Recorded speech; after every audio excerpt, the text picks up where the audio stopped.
and used for WCTV. So once again, welcome to this month's edition of the Business Education Luncheon. I'm Roxy Deere with the Wayne County Chamber, and this is Banking in Your Business. A few updates on upcoming events for the Chamber. We do have a blood drive coming up on February 11th. This will be available at the Richmond Senior Center and is in partnership with Hype Wayne County, the Young Professional Organization. We do only have a few spots left, so if you're interested, visit the redcross.org to sign up today. Next up is the State of series. Starting on February 12th, we will be hosting the State of the Chamber, which will be a breakfast luncheon or a breakfast luncheon. It will be a breakfast at Forest Hills Country Club, and it will be an overview of what the Chamber is working on, not only at the local level, but also at the state and federal levels. Registration is filling up on these. If you're interested, Lynette or Daniel will drop a link in the chat box to get signed up.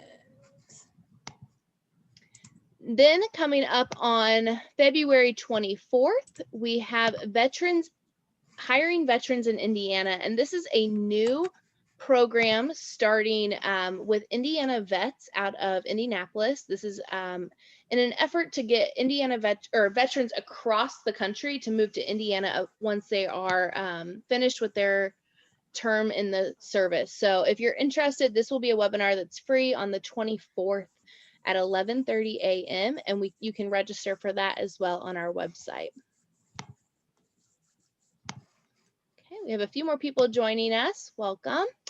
Peggy, I am so excited. Last year we did this entire series and we had one sponsor. And this year we have quite a few more sponsors, which means we've got to be doing something right. So I want to thank all of the Chamber bronze and silver partners for joining us in this this luncheon series. We're excited to bring this to our small businesses each month and partnering with the East Central Indiana Small Business Development Corporation. Is that correct, Peggy? Did I get it right?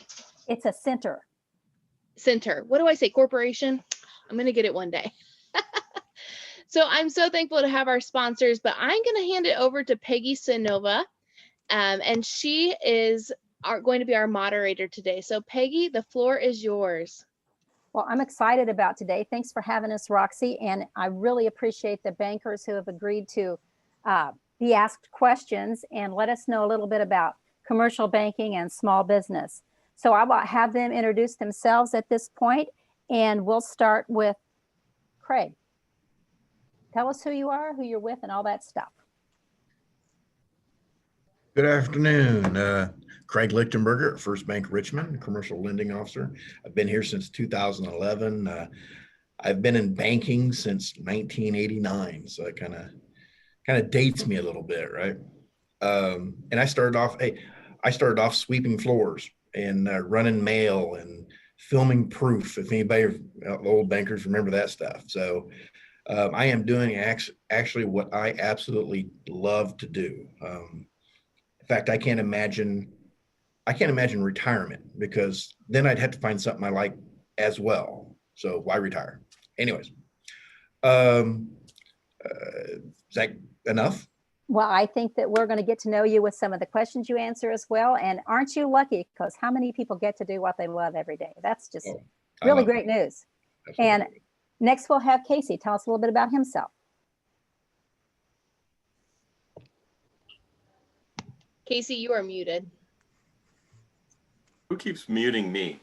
I think I'm doing it, but let's try that again. I'm Casey with Three Rivers Credit Union. I am the Business and Community Relationship Manager for the Richmond area. I moved down when we merged with West End Bank, and so now we are officially Three Rivers for the last 6 months. I've been in banking for 16 years. I started on the teller line and worked my way up through different financial institutions. I've been with Three Rivers for the last 2 years, and I've been working with commercial and consumer lenders ever since I started with Three Rivers. So like Craig, it's amazing. You get to see people in their environment, get to learn their world and help make it a better place. So it's amazing what we do. Thank you, Casey. Tim, let us know a little bit about you. Hi, my name is Tim Porter. I work with Wayne Bank. I'm a commercial lender for our team here and represent Cambridge City. I do loans all over the state of Indiana and Kentucky and Ohio, so we're not exclusive to Western Wayne. I've been in the business for 27 years, maybe. So like Craig, I'm dating myself a little bit. In my past lives, I've been a consumer lender, had a little stint with mortgage loans as well. So have a well-rounded background in the banking business. And so I've been with Wayne Bank for 5 years now. I've been doing commercial loans for about 12 years. And excited to be part of the group today. Thanks, Tim. We've got some questions that we'll start with, but as we're going along, if you have questions, just drop them in the chat. And once we're through with the panel discussion here, we will be glad to answer those for you. And we'll just be doing a little popcorn, so you all have to stay on your toes. You don't know who I'm going to ask next. How about that? And our first question is, how would I contact you or your bank to start a commercial loan application? What's the first thing I need to do? Okay, I've got a business idea. I've got a few things together. What should I do first? I think I'm going to go with Casey. And look at that, I remembered to unmute myself. So tracking us down is very easy. You can either, depending on your comfort level, you can go traditional, just reach out to the branches, and we're more than happy to connect with us. They know exactly where to find me. I work off my cell phone because I am a traveling resource. And so I'll come to meet our members wherever they need to. My communication is listed on our website as well, along with my cell phone number directly. So it's pretty easy to get a hold of us. And, you know, for those who like to text, you can also text that number as well. Getting started is just sitting down to have a conversation. You know, what are you looking to accomplish? What's your end goal with this? And so then we start to look at what resources are needed to pull in. Do we need to work with a small business development center in order to help build a business plan? It's an amazing resource that I've used many, many times. So it just, you know, start with the contact, start with that first introduction. How can we help you? What are you looking to do? Because a lot of times people will walk in with, I want to do X, when in all reality, that's not the best thing that needs to be utilized in order to get it done. So let's just talk, what is your goal? What do you want to accomplish? And let me figure out where to pull the resources from there. Sounds good. Tim, what would you say about all of that? Yeah, just piggybacking off what Casey said there, I think contacting us would be same way, website, all of our contact information's on there. You could visit your local branch, you could call the local branch and get us that way. And kind of what he said about the Small Business Development Center, I think so many startup businesses, or maybe a business that has been in existence for a year or two, that is trying to fine tune some things, and that I guess BDC is a great resource to bring in, and they've got the business plans, and they can register the business with the state of Indiana. It doesn't take any time at all to do that. And I think just understanding from a small business owner, you know, we see a lot of people come in that say, you know, they're excited, understandably, they're going through another or a new venture in their life, and they want to get things rolling, and we just understand sometimes that takes time to get a business plan together, and financials and projections and personal financial statements and things like that. So, you know, the process would take a couple of weeks, but that communication, and as long as everybody's on the same page on what needs to be done, and like I said, pulling in the Small Business Development Center in early on that so they can help facilitate those certainly helps. Thanks, Tim. Craig. Oh, wow. What's left to say, right? First, we can be reached, you know, via online, email, calling any one of the branches or downtown location. First Bank Richmond. We have 6 lending officers that cover a variety of different expertise, you know, ag, startup, you know, even big motel constructions. And I mean, it's the expertise is there for sure. So we're easy to get a hold of. But, you know, I'll echo what the other gentleman said about the SBDC, is that if you're talking about startup, I would almost recommend go see Scott Underwood first, or Peggy. I mean, go see that department, the Small Business Development Corp, and and go talk to them first, because they have a really good idea of what us lenders need and what we might look at, right? I would say that's the first thing you want to do. You really want to start there if you're starting a business, because we're likely to kind of, direct the customer that way anyway if they're not prepared, right? And the resources that they have is just tremendous. Data information regarding populations and the like. I mean, Scott comes up with some great tools for the startups. So that's, everybody else covered it. Well, thank you. And the Indiana Small Business Development Center thanks you. I really didn't pay these people to say this, but we are a great place to start. So if I come to you, what documents will you need from me as we begin the process? I think a couple of you have talked about some documents, but I know that's always a question. What will I need to bring to you at our first meeting? So I'm going to back it up and start with Craig this time. Well, that's probably a harder question to answer. Are we talking startups? So if we're talking startup, then I'm going to want a business plan.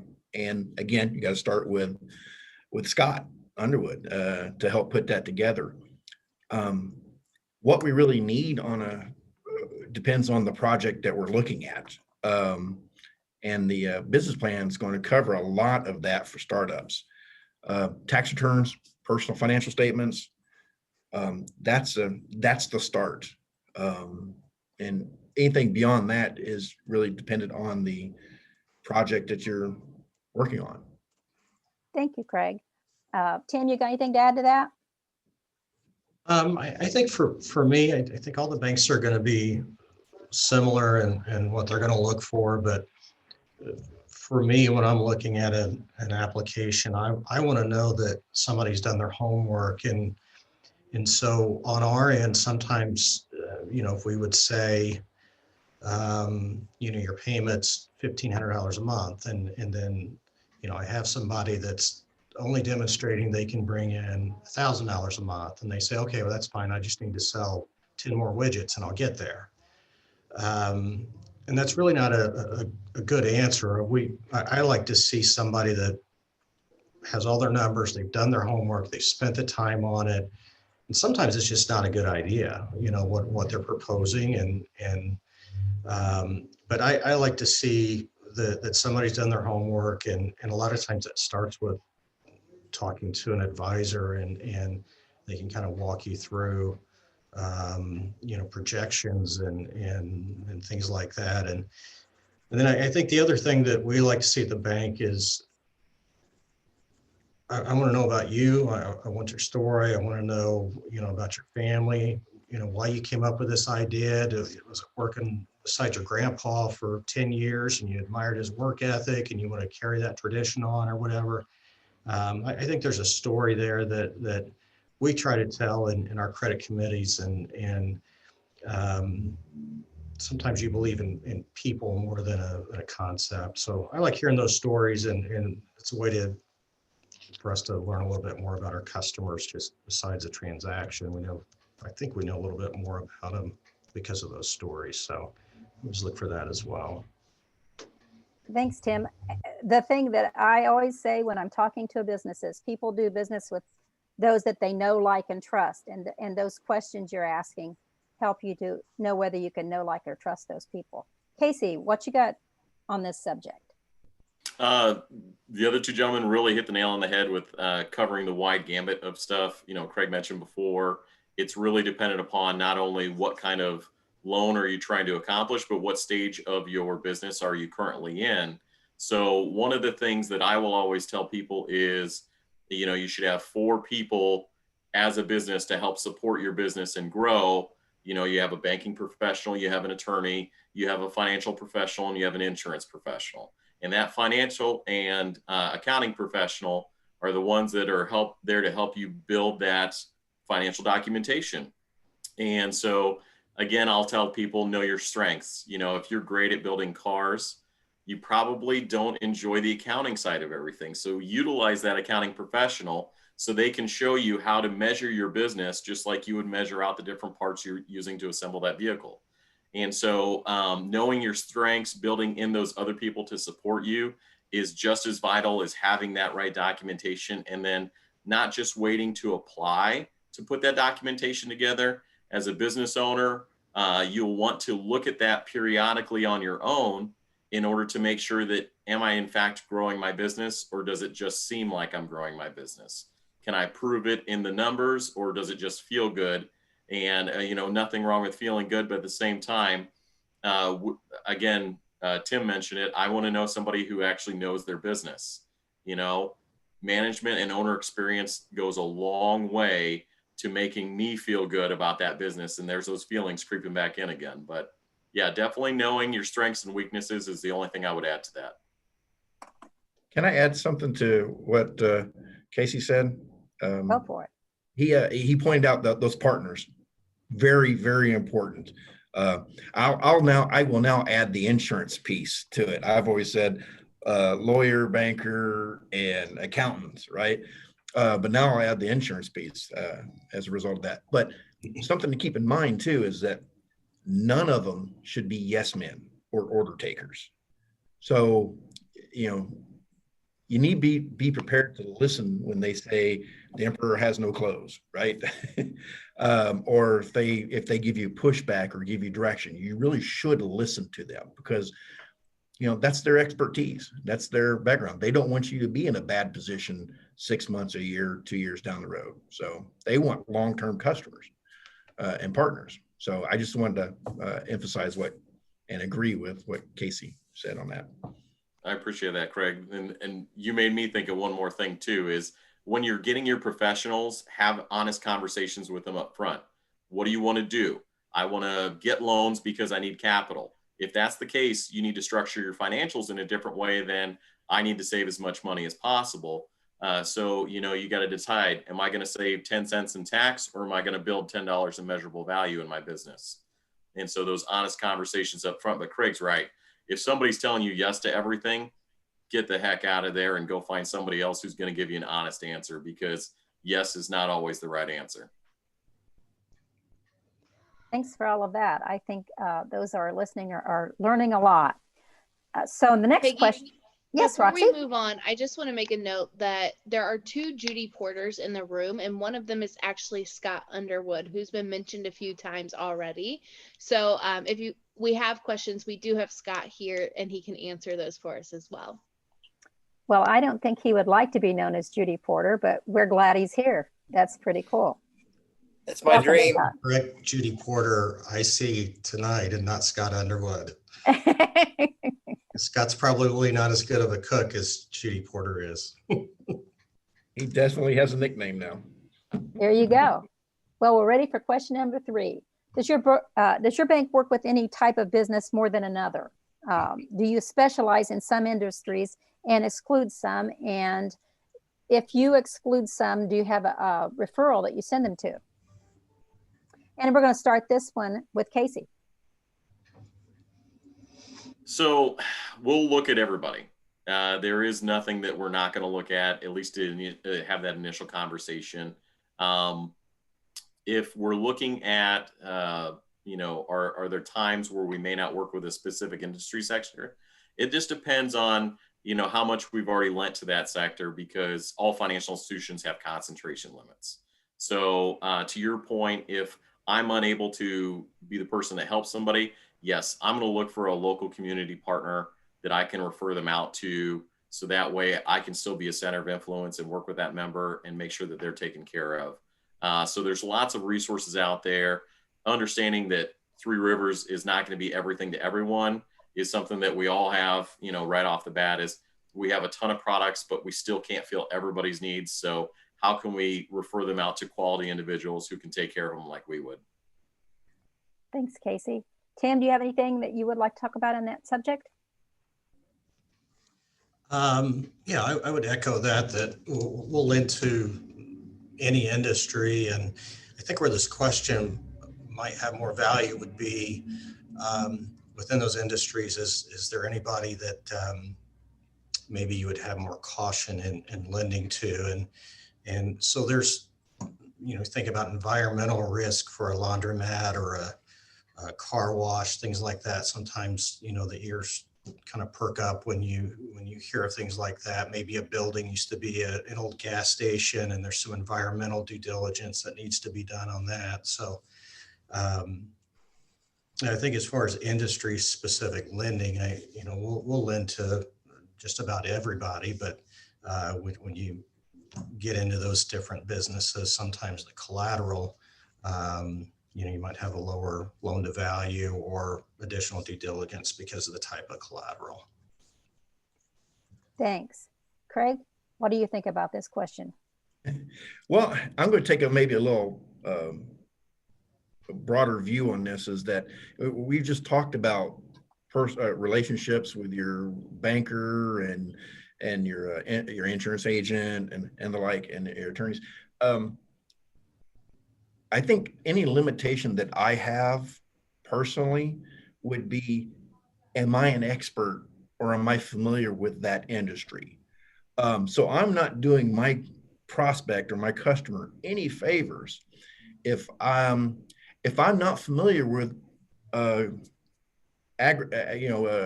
grain elevators, right? Agribusiness. If that's not if I don't have a good understanding or fundamental understanding of that industry, then I'm not helping them. Fortunately, at First Bank, we have like I said, half dozen lenders, and we all have a variety of expertise. But I think from that standpoint, it's a matter of any limitation for the most part for me is that, am I an expert? And if I'm not an expert, I will find one for you. Or maybe it's just a different bank that has better expertise than us, which it's, that's very possible. So not very possible, but possible. So again, I think my expertise in a given industry, I think that's would be a limiting factor. Thanks, Craig. I think we're ready for question number 4. What percentage of your commercial customers are startup businesses? I think that we've got some people that are already in business on the line, but probably some that are thinking about starting a business. So do you do many startups? And if you have good history with that, or what do you suggest when someone says, do you do startup businesses? And I think it's Tim's turn to start first. I think probably the percentage of new startups I have would be under 10%. I've had a lot of success with those people. In my 5 years at Wayne Bank, we haven't had anybody that's been a startup that has not made it. So that's encouraging. I think, we get all the information up front. They have good business plans and they've thought through things. So we love startups. I think the other part of a startup would be somebody has a plumbing business and maybe they're wanting to get into investment real estate or wanting to get, in the HVAC side as well. That's kind of a startup, even though it's an existing customer. It's a different business model than they're accustomed to. And we do see that a lot now with people taking advantage of, especially in investment real estate, people taking advantage of the way the market is now. And so I think that's a different part of a startup that we are seeing a lot of. Thanks. I think it's Casey's turn, but I'm not sure. I got lost on my notes here. I don't know the exact percentage, but we do see startup businesses every week. A lot of the time the conversation is, let's sit down and start your accounts and talk through how far are you into your business plan. Maybe they've been real far and walk right into it. Maybe they've not even thought that far and just had a great idea. So it's really just how far into their startup phase are they in order to determine what direction we would go into. We have done startup lending. Again, there's lots of other resources. The SBA is continuing to relax guidelines on different things. So there's always ways out there to look at capital. And for a startup business, it may be different things and just having the conversation of, like how everybody who goes to college gravitates immediately to a student loan. Maybe a business loan isn't the right thing to gravitate to when you're a startup business. So just helping them find those other capital resources is definitely part of the conversation that we like to have, so they understand all the options and not just pigeonhole straight into that one, garden variety business loan they think they need to get. Okay. Craig. I'm in the same boat with Tim. I'm guessing less than 10%. I mean,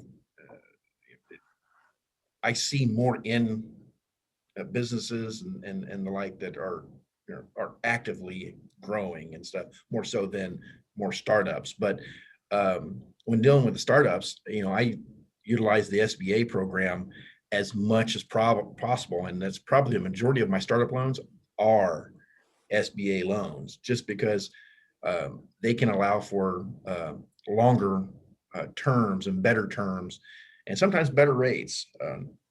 That's not always the issue. Rate isn't always the issue, but the longer amortizations or longer term loans that help lower the actual payment debt service, especially when you're a startup. That's very helpful. But I utilize more of the SBA stuff during those. But I would say 10% last name. So I think I might know the answer to the next question, which is, are your commercial loan decisions made locally, or is that decision made at a higher level? Because we at the Indiana Small Business Development Center work with some banks who don't have local decision makers. But Casey, do you have local decision makers on your lending? We do. In fact, I had a good conversation with our regional president, Tim Frame, yesterday about a loan. So it just depends on your the level of your loan, the size of your loan. All institutions have approval levels based on the hierarchy of their management structure. And so I would say 99% of those are directly in the Richmond area. Whenever we need to pull Don Cates, our CEO, into it to have him look at a loan of a higher volume, then we'll reach all the way up to Fort Wayne, unless he's down here in Richmond giving me a hard time as well. But yes, we do. That's a really long yes answer, but yes. And a good answer. How about you, Craig? I've been really good about having my mute button off. It's the same here. Everything is obviously approved here. Sometimes, depending on the dollar amount, we have to go all the way up to Gary Clear and the board to get approval. But for startups and like my personal lending authority is up to $500,000. So I can make that decision up to that level. Then it's just, up to $1.5 million. Then I just got to get my supervisor on board, and he's 2 offices down from me. So, and I imagine everybody else all the other banks are in the same similar situation. I think the banks that are here with us today are that situation. Sometimes a larger bank that can be a little bit of a time-consuming thing. How about you, Tim? Local decisions? Yeah, same thing. I have approval authority here in the local branch, and then we have 2 levels above that something needs to go. We have a local credit committee, and then we have a director's loan committee that, if we're talking about a multi-million-dollar loan, the directors would have to sign off on that. And we start locally and work our way up. Thanks. So now what I want to know, even if I'm an ongoing business, or if I'm a startup and I've come to your office and you've said this just isn't something we can work with, what would you tell that person to do once they've been denied? And I think it's Tim's turn to start. Yeah, so I always try to find an avenue, whether it's another lender that I've worked with in the past. I get most of my business comes from referrals, and so if I can't help somebody out, I'll send it to a lender that I've worked with in the past, that I can have a conversation with them and say, here's what I'm looking at. Here's the debt service coverage ratio. Here's the credit score. Here's the concept. And so we'll try to find an avenue that way. We always have the folks at Bankable to fall back on, and as well, they're a great resource. And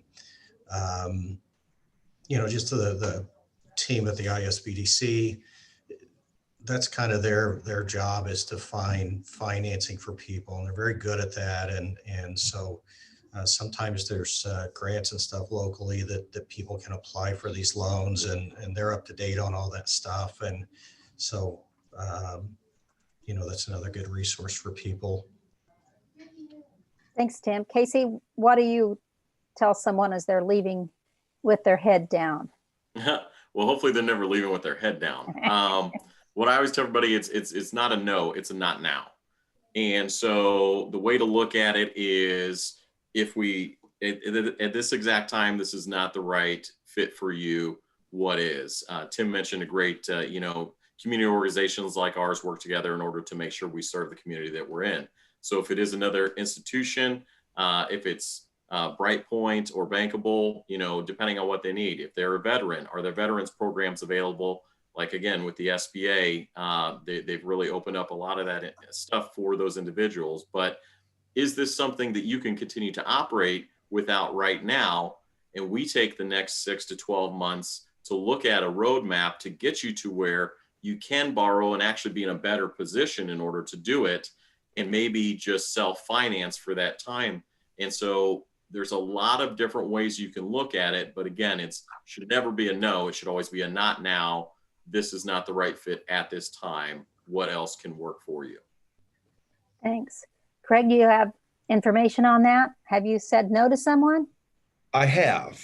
And, again, to touch back on what we said earlier, if you've walked away and this application has been denied, if I've done my job, exactly why it's been denied.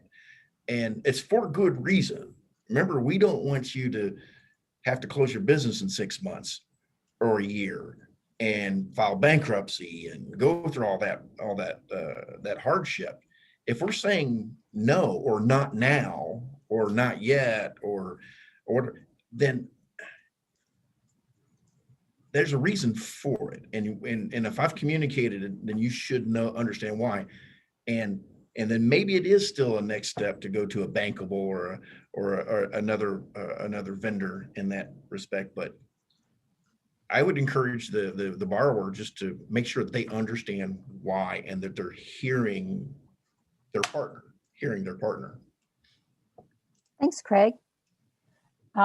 Roxy, I think that this is the point where we've got some pop-up questions. Do you have any that you would like to share with us? We do. We've had some come in through the chat box about PPP. If you have other questions, please drop them in a chat box, either in the group, or you can send them to me privately. The first one is, how does receiving the PPP loans affect a business? How does a PPP loan affect a business's taxes for 2020 and 2021? Is it the same for round 1 and round 2? Casey, you got an answer for that one? Yeah, you remember those professionals we told people to get? The accounting professional is really the one they should be asking that to. I am not licensed to give tax advice, and so nor would I want to lead you astray by giving you the wrong information. A great accounting professional will have that answer for you, and that's really who you should direct that question to. Tim, you have anything to add to that? Yeah, I would echo those same sentiments, and make sure you have a good accountant that would know that. I think they've extended I heard some chatter about extending the earliest you could file your taxes, just because there might be some questions that are still unknown on that. And but yeah, definitely the accountant would be able to help. And while we're talking about PPP, some people have gotten PPP funds and they've applied for loans, or they will be applying for loans. And so make sure you're documenting those. Your banker right now, you don't have your 2020 taxes done yet, so they're probably going to be looking for year-end 2020 interims to make those decisions. And so where you put that PPP, some people are putting that on their interims as income, and others aren't. And So when you talk about, maybe you got $100,000 in PPP income, that's a big deal on your financials. So if you're not counting it, then you should not be counting the wages that you paid out with those. But that would be kind of to Casey's point as far as the initial PPP question. Great accountant question, and they're the ones that are going to be doing your tax returns for you, and they would be the ones to give advice on how to show that. And you, Craig, call your accountant. Yeah, call the accountant. If you don't have an accountant that you're dealing with, at www.firstbankrichrmond.com, under our COVID-19 banner, click on that. It's going to take you to a list of links and the like, and forms, and probably more information than you really need regarding the PPPs. That's a good place to start if you don't want to go to the treasury.gov, or you want to go to the SBA. If you want to go to one location, we try to keep that up to date as we go. But when customers ask us for advice or recommendations regarding the PPP, we push them right back to their accountants, because that it impacts their tax returns and their filings and the like. So Thank you all. Roxy, another question. Yes, there's lots popping into the chat box right now. Peggy, why don't you review what all is included in a business plan, and what are some resources if somebody is starting to create or brainstorm about a new business? Okay, well, I have a handy dandy outline right here that we share with our clients. And first of all, you need to tell the whole story with an executive summary. And then they want to know the description of your business. They want to know what your market is. Who are you going to sell to, and who else is selling to those? A competitive assessment. If you're going to be selling beautiful sweaters and 5 other people down the block sell beautiful sweaters, that's going to be a difference. So that you need to know about what your competition is. And then your bankers want to know, how are you going to market this? And lots of our clients say, well, I'm going to go on Facebook, and that's free. Well, it isn't free because it takes your time. And those are all things your banker wants to know. How are you going to do that? How are you going to get your sales? What's your sales strategy? Then they're going to want to know who's the owner and what's the plan. And do you have, someone said that a plumber wants to do something else. Maybe someone that's worked in the plumbing industry wants to start a plumbing company. Well, other than doing the physical labor, there's lots of other skills that have to be in a business. So what's your operating plan on getting your accounting done and doing your marketing? So they want to know all about that. And then, do you have intellectual property? Do you need to get a patent? And are you going to comply with all of the laws? And then also, they like to know when you're done with this, are you going to sell it? What's your exit plan? But then the things that I think Tim and Craig and Casey probably look at the most might be your financial plan. I always tell my clients that a banker, you don't know what banker you're going to get. And there might be one that's going to look through your plan and see what their marketing is, or they're going to go look through it and see what your competitors are. But we know that every banker is going to look at your financials. And then they might look back to see, do the financials your marketing part of your financials match your written plan? But most important of all is getting that pro forma together. And then they're going to want, I think a couple people talked about tax returns. Oftentimes we say they're going to need 3 years of tax returns. They're going to need a personal financial statement. They're going to need all the legal documents and partnership agreements and all of that. But we do have an outline that we'd be happy to share with anyone that would send to us, isbdc.org, and we could share that with them. Do you think that answers your question, Roxy? I think so. I have another really interesting one, and I'm excited to hear the different opinions on this one.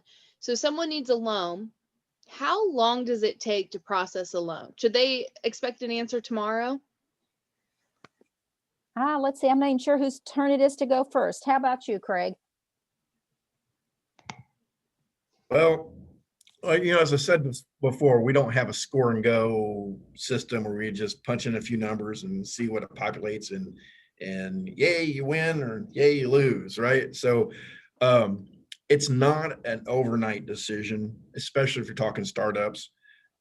If you need a quick answer, chances are I can't put enough time and review and understand what's going on. So the quick answer is probably not going to be yes. Or not yes yet, to use Casey's approach. But no, it's not going to be tomorrow. And the bigger the deal, the more complicated the deal, it takes longer. The easier deals, you know what? I'm expanding and I'm buying a rollback truck, right? Okay, that's pretty quick, pretty easy.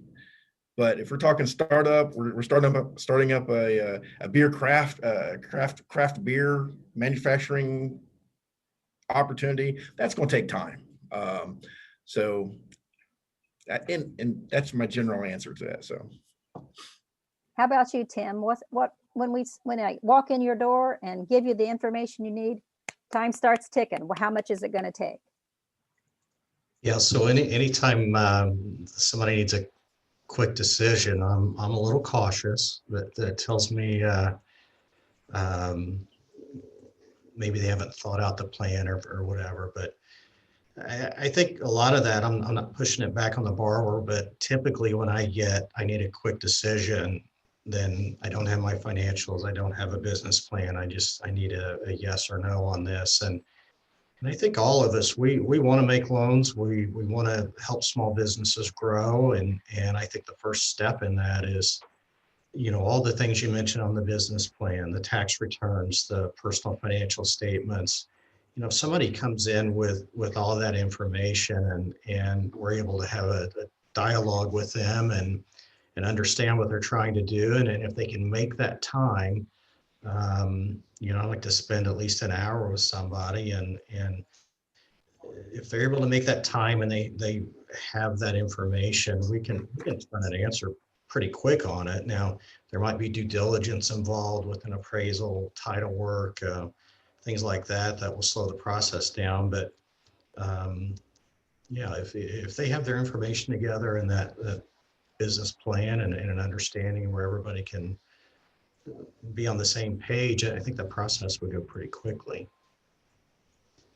Casey, do you have anything to add to that? They both did an excellent job on that. Again, it's going to be what type of loan are you looking for? In our instant gratification society, a new business owner walks in thinking it's exactly like a consumer loan. It is not.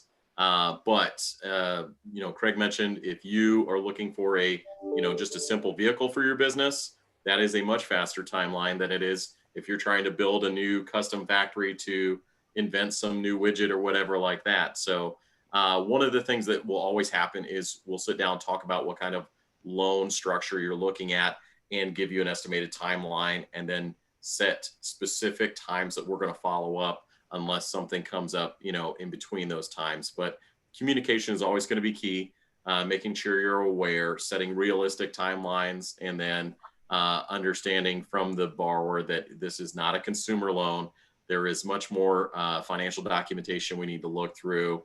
And again, Tim said those that push really hard to get it done, that can always set off a bad expectation in the background for us. What's the reason? And I'm going to ask you straight up, why are you pushing so hard to get this done? Tell me the reason.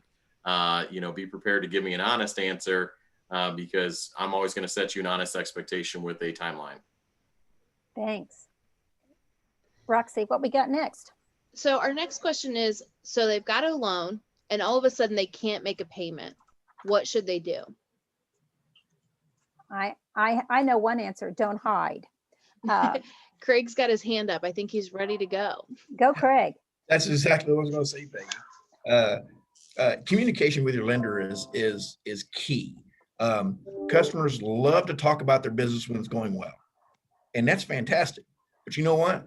When things aren't going well or they're trending in the wrong direction, that is an even more important time to talk to your lender, because we can help you. I take it back. It's easier to help you when there's still some cash flow and there's a balance sheet to work with, as opposed to waiting till we got overdrafts and we got late payments. My commercial lending training back in the 90s taught me that when you get to that point, it's hard to dig out of it. It's really hard to dig out of it. So talk to your lender, and maybe they can help change the direction of that trend. through financing and whatever. But as long as there's tools to work with, we're going to work with you. I wholeheartedly agree. How about you, Casey? That's always my go-to. In one of my past lives, I was in the credit solutions area, and so communication is vital. We talked about knowing your professionals and knowing your weaknesses, reviewing those financial documents when you don't need a loan is going to give you that trend to show, like Craig mentioned, of wow, our sales are slipping more than I anticipated, and you'll be able to head off a lot of those disasters before they happen. Now, some stuff, it happens. Come talk to us. We want to sit down and figure out a plan how to move forward together. But being able to predict as much as you can goes into you as a business owner, knowing your financial documents, working with your professional team to fill those gaps of those weaknesses that you know you have in order to make sure that you can avoid any of those unexpected downturns. Tim, you have anything to add to that? Yeah, like the two gentlemen said, communication's the key to it. And,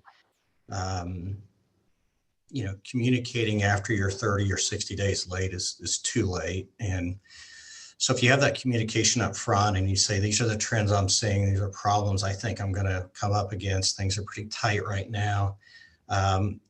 Then we have options that, you can do deferments and things like that to help people out. And then the other thing I would suggest would be, sometimes we get referrals from the ISBDC or maybe you have a financial planner that refers you or an accountant. They need to know this stuff too. And you should be checking in every year with these people, and your accountant. You should sit down, don't just hand your shoebox of receipts over to them, but you should sit down with that person every year and say, this is what happened in my business and this is where I want to go next year. But, things kind of fell off in the fourth quarter. And all these people would know these things and be able to help you if that communication is there early. So, you hear a lot of people go to the ISBDC for, I want to start my business, I want to do this and that, and then they never go there again. But to me, the value in them is that annual checkup. Things went great. Here's where I want to grow my business, or, this didn't go as well as we talked about last year. How can I change that? Or what do you suggest? And so yeah, the communication with all parties is a must. Great. Roxy? So we have a question specifically for Craig here. You mentioned the SBA loan. Can you explain more what that is? Well, the SBA, Small Business Administration, has a variety of products. And the 7A is the one I gravitate to when it comes to startups. And what that really allows us to do, the 7A is, I view it as for two options. If I don't have enough collateral, the SBA, the government guarantee, makes up that shortfall for the most part. The SBA product itself, the loans, I can go longer terms. So if you wanted to purchase a piece of equipment, and I'm typically going to be 5 to 7 years on that financing, right? If I go an SBA loan, I can take it 10 years, right? I can even do undersecured loan. I can take it out to 10 years. For real estate loans, I can take it out even longer, like 25 years. So that's where that's helpful for the most part. But there's other SBA products that we could discuss, but the 7A guarantee loan is the one I'd lean to. And for additional information on that, I'd push you to sba.gov. So, Great, thank you. Call me. Our next question is to explain a little bit about loan forgiveness. What is it? How does it work? And how quickly will I receive a response if I apply for it? Casey, you want to start with that one? Loan forgiveness. Just going to go ahead and make an assumption they're talking about PPP forgiveness, because other loan forgiveness, that's a different conversation altogether. So PPP forgiveness, they actually just updated that this week. you're now into two different categories. You're into under 150,000 or over 150,000. Under 150,000, they made it extremely efficient. You fill out the new application, you submit it to your financial institution, and unless your file is pulled by the SBA for random audit, you don't have to submit any other documentation. You just have to hold on to it for at least 5 years. Timeline, the SBA is doing a little bit more scrutiny on the new applications. It could be several weeks depending on how soon or how big of the batches are as they go through. Again, you should continually update from national institution. Our system will send you emails as you progress through the stages of review so that you're aware of where you're at. And then, of course, when you look at the second and applying for that, the SBA learned a lot of things from their mistakes previously. So they're getting very, very technical on the new application process. So forgiveness is going to look a lot different when we come around in the second round. Thanks, Casey. Tim, do you have anything to add to that on PPP loan forgiveness? I think I would have said it the same way. I think you covered all the angles. So, yeah. How about you, Craig?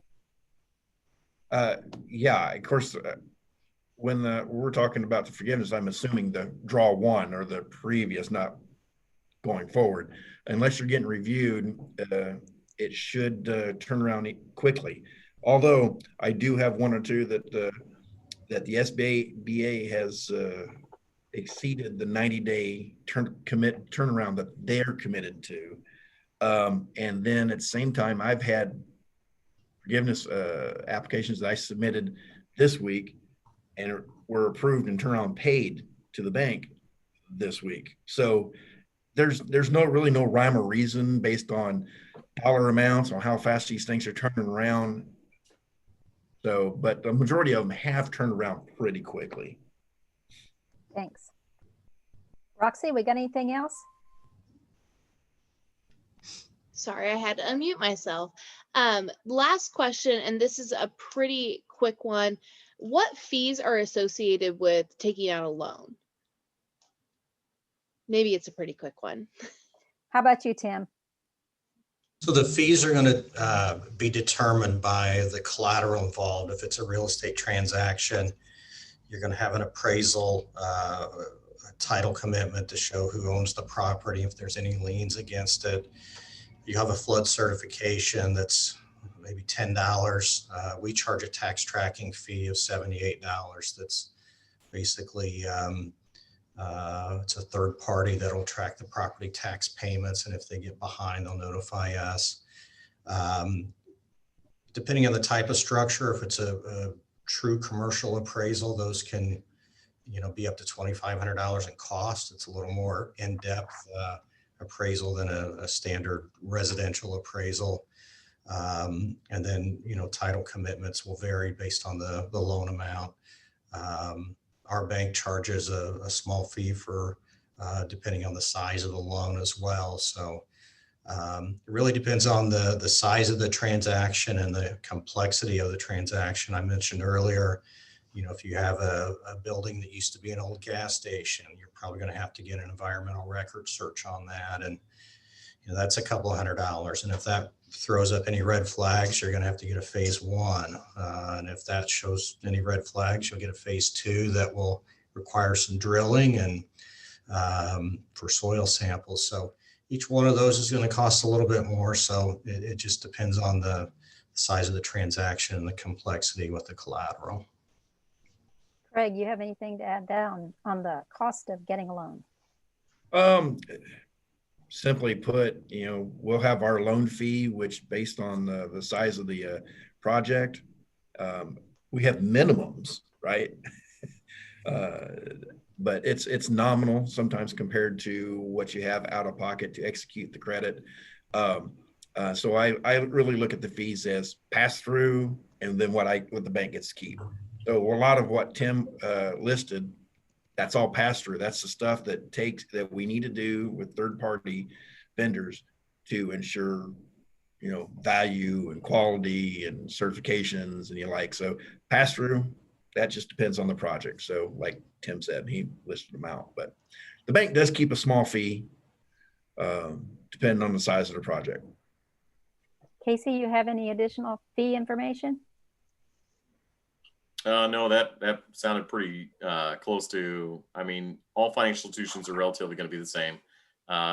You do have to pay us a little bit so we can keep the lights on, but we try and keep that cost relative to the size of the loan. Obviously, we can make exceptions based on different scenarios, but a lot of the costs when you get into the larger loans are with those third-party vendors that we have little to no control over. So it's just disclosing everything up front, having that conversation with you, trying to find the most cost-effective route in order to make that happen, and then letting the borrower decide from there.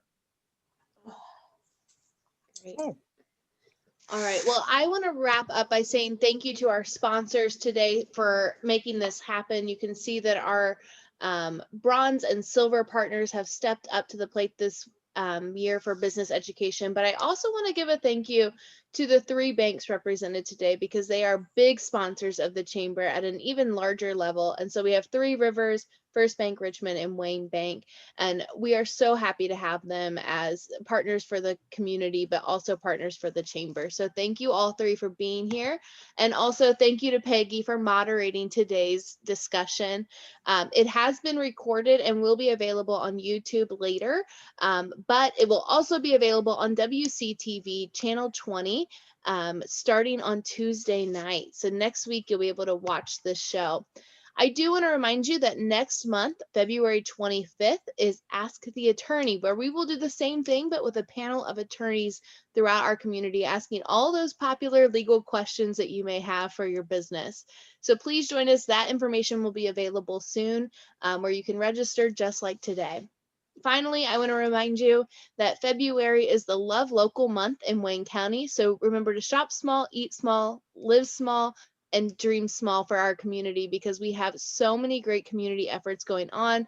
I know Daniel is going to drop a link in the comments about everything Love Local going on. We have a Love Local Saturday. We have Valentine's Day dates going on and so many other things. So check out our efforts there. Until next month, again. Oh, Roxy, yes. Can I interrupt you? I'm sorry. Can you mention that survey, please? Yes, in the chat box, there is a link to a survey. Let's see if we can, will you post it again, Judy? And then if you take that survey right now, we would really appreciate that for any feedback on these webinars. All right, everyone have a great day. Thank you so much for joining us. We're happy to have you. Casey, Tim, and Craig, if you wouldn't mind dropping your contact information in the chat box so our guests can reach out to you if they have any questions. And Peggy, we've had a request for you and also Scott to drop your emails in the chat box. So go ahead and do that for me.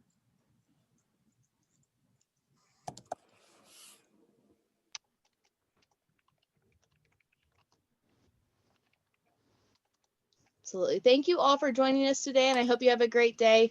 Thank you to our bankers, and thank you to Peggy for hosting today.